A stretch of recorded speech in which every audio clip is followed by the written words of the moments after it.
जय श्रीमन नारायण। जो टिप्पणी मैं देने जा रही हूँ वह रामानुज दास श्रीमन गट्टू वेणुगोपालन स्वामी द्वारा दी गई है। अध्याय 6 आत्म संयम योग, श्लोक 6। बन्धुरात्मा आत्मनस्तस्य येन आत्मैव आत्मना जितः अनात्मनस्तु शत्रुत्वे वर्तेत आत्मैव शत्रुवत्। ओम। गीताचार्य श्री कृष्ण परमात्मा अर्जुन सहित हम सभी को आत्म संयम योग की शिक्षा दे रहे हैं। परमात्मा कह रहे हैं, अर्जुन, अपने मन को अपने वश में करने के लिए ऐसा करो। अपने मन को सांसारिक वस्तुओं से भर जाने ना दें। अपने मन को मूर्खतापूर्ण ढंग से इधर उधर भटकने की आजादी मत दो। यदि आप स्वतंत्रता की अनुमति देते हैं और उसे अपनी इच्छा अनुसार चलने देते हैं तो वह मन उन रास्तों पर चला जाएगा जो मोक्ष या मुक्ति प्राप्त करने में बाधा है। इस प्रकार एक अनियंत्रित मन आपका सबसे बड़ा शत्रु बन जाता है और हमारे साथ हर तरह के बुरे काम करता है।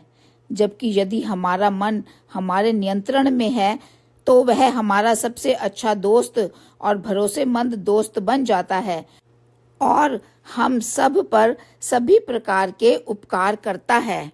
इस प्रकार श्री कृष्ण परमात्मा हमें अपने मन को अपने वश में करने के लिए अपनाई जाने वाली प्रक्रिया समझा रहे हैं। परमात्मा की शिक्षाओं पर ध्यान करते हुए और अपने मन को अपने वश में करने का प्रयास करते हुए आइए हम सभी श्री कृष्ण परमात्मा के शब्दों को इस प्रकार दोहराएं। बन्धुरात्मात्मनस्तस्य येन आत्मैवात्मना जितः अनात्मनस्तु शत्रुत्वे वर्तेतात्मैव शत्रुवत्। श्रीमद् भगवद गीता का संपूर्ण सार श्री कृष्ण परमात्मा द्वारा अध्याय 18 के श्लोक 65 से 70 में 8 कार्य करने के लिए दिया गया है। श्री कृष्ण कहते हैं, मैं उन लोगों से प्रेम करता हूँ जो इन 8 बातों का पालन करते हैं। मैं उन भक्तों की हर तरह से रक्षा करूँगा।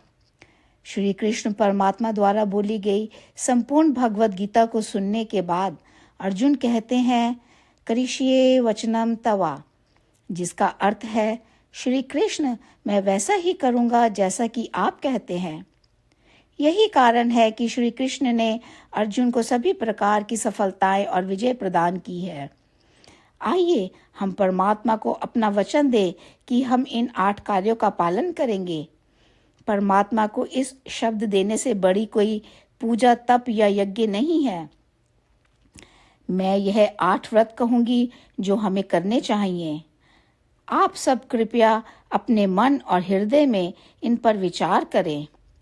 इस तरह से हम श्री कृष्ण को अपना वचन देते हुए हम सभी श्री कृष्ण के प्रसन्न भरे मुख की कल्पना करें और इस आनंद को महसूस करें। जय श्रीमन नारायण। ये है हमारे 8 वादे। हमारा पहला वादा, हे श्रीमन नारायण, जैसा कि आपने निर्देश दिया है, मैं हमेशा आपका ध्यान करूंगी और आपके बारे में सोचूंगी। हमारा दूसरा वादा, हे श्रीमन नारायण, जैसा आपने सलाह दी है, हमेशा आपका भक्त रहूंगी। हमारा तीसरा वादा, हे श्रीमन नारायण, मैं आपकी सेवा के रूप में और आपकी संतुष्टि के लिए अपने सभी कार्य करूंगी। हमारा चौथा वादा, हे श्रीमन नारायण, जैसा कि आपने अनुसरण करने के लिए कहा है, मुझे पूर्ण विश्वास है कि मैं आपकी हूँ और मैं हमेशा हाथ जोड़ूंगी और आपको नमस्कार करूंगी और आपकी पूजा करूंगी। हमारा 5वां वादा, हे श्रीमन नारायण, मुझे आपके शब्द याद आते हैं, माम एकम शरणम व्रजा, 1866 कि आपने आत्मसमर्पण करने के लिए कहा था, हे श्रीमन नारायण, मैं केवल आपकी शरण में जाती हूँ।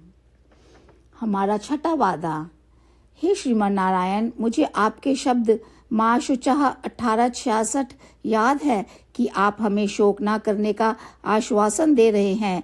मैं अब और शोक नहीं करूँगी।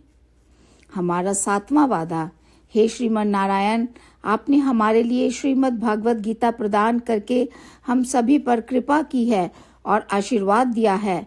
मैं प्रतिदिन कम से कम एक श्लोक पढ़ने या सुनने का वादा करती हूँ। हमारा आठवां वादा, हे श्रीमन नारायण, आपने गीता को पूरी मानवता तक पहुँचाया। मैं गीता में आपके दिव्य शब्दों को उन भक्तों तक पहुँचाने की कोशिश करूँगी जो गीता से अपरिचित हैं। हमने अभी अभी परमात्मा से अपने 8 वादे किए हैं। श्रीमन नारायण को हर दिन यह वचन देना कि हम वही करेंगे जो वे स्वयं कहते हैं, अपने आप में एक महान पूजा है। आइए हम अपने अडिग विश्वास के साथ उन्हें अपना वादा दें। हे श्रीमन नारायण, जैसा आप कहते हैं मैं वैसा ही करूंगी, जैसा आप चाहते हैं मैं वैसा व्यवहार करूंगी और केवल आपके लिए काम करूंगी।